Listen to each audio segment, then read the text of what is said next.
And you're right, in addition to the DNC's involvement and the Hillary Clinton campaign's involvement in crafting the basis for a spying document, there was also no mention of Nellie Ohr. You'll remember that Nellie Ohr was the spouse of Bruce Ohr, a senior Justice Department official, and she was working for Fusion GPS on the dossier to discredit Donald Trump, and that is never mentioned to a FISA court. Now, you on your show have been very critical of surveillance by the government that frankly offends a lot of libertarian principles, but here it's outrageous that if you hire the right spouse of the right official at the Justice Department, your political dirt, your political opposition research can become the basis for spying. That should worry all Americans of every political persuasion. Right. I mean, this is what I've said on this show as we've covered this story throughout the last year. This is not something that should inherently be a partisan issue. This isn't something that Republicans should feel strongly about and Democrats should brush under the rug. This transcends politics. It transcends your feelings about the Trump administration.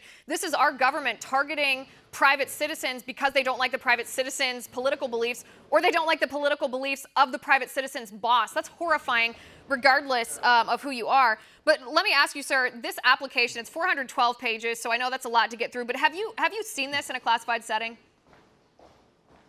I only saw it when it was released. I don't go into the classified settings if I don't have to, because too often I fear that we could learn information in a classified setting that's also available through open source information, and then we'd be unable to make commentary on it. And so this was my first time seeing the redacted version of the application, but I took at face value the claims in the Nunes memo, and those claims have been entirely vindicated. The arguments that we've been making about the improper use of the intelligence community for a political objective all bear out to be true.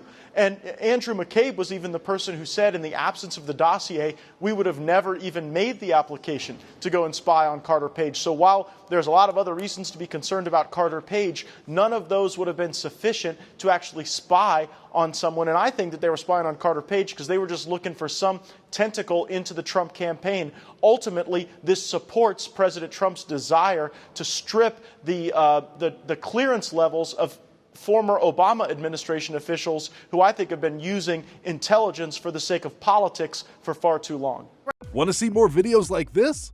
Click on the link below and subscribe to One American News on YouTube, and call your cable provider and kindly demand that One American News is added to your lineup. Call and subscribe today.